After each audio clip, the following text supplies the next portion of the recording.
Migraine ಇರುವವರಿಗೆ ಇದು ರಾಮಬಾಣನೆ ಅಂತ ಹೇಳ್ಬೋದು.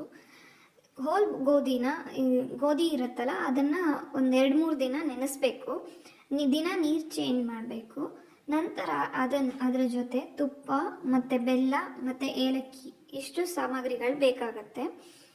ಇದನ್ನು ನೀವು 20 ದಿನಗಳ ತನಕ ಉಪಯೋಗಿಸಿರಿ. ಅಂದರೆ ನೀವು ಬ್ರೇಕ್ಫಾಸ್ಟ್ ಅಂದರೆ ತಿಂಡಿಯ ಟೈಮ್ಗೆ ಇದನ್ನು ನಿಮ್ಮ ಮೆಡಿಸಿನ್ಸ್ ಜೊತೆಗೆ ದಿನ 20 ದಿನ ತಿಂತಾ ಬಂದರೆ ನಿಮ್ಮ ಮೈಗ್ರೇನ್ ಪೂರ್ತಿ ವಾಸಿಯಾಗತ್ತೆ.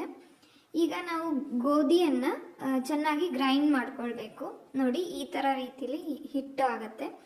ನಂತರ ಒಂದು ಕಡಾಯಿಗೆ ಒಂದು ಸ್ವಲ್ಪ ತುಪ್ಪ ಹಾಕಿ ಆ ಮಿಶ್ರಣವನ್ನು ಸೇರಿಸಿ ಚೆನ್ನಾಗಿ ಮಿಕ್ಸ್ ಮಾಡ್ಕೊಳ್ಬೇಕು. ಒಂದು 5-10 ನಿಮಿಷ, ನಾನ್ ಸ್ಟಿಕ್ ಪ್ಯಾನ್ ತೊಗೊಂಡ್ರೆ ಒಳ್ಳೆಯದು. 10 ನಿಮಿಷ ಮಾಡಿದರೆ ಈ ರೀತಿ ಆಗುತ್ತೆ. ನೋಡಿ ಎಷ್ಟು ಚೆನ್ನಾಗಿರುತ್ತೆ ಮತ್ತು ತುಂಬ ರುಚಿಕರ.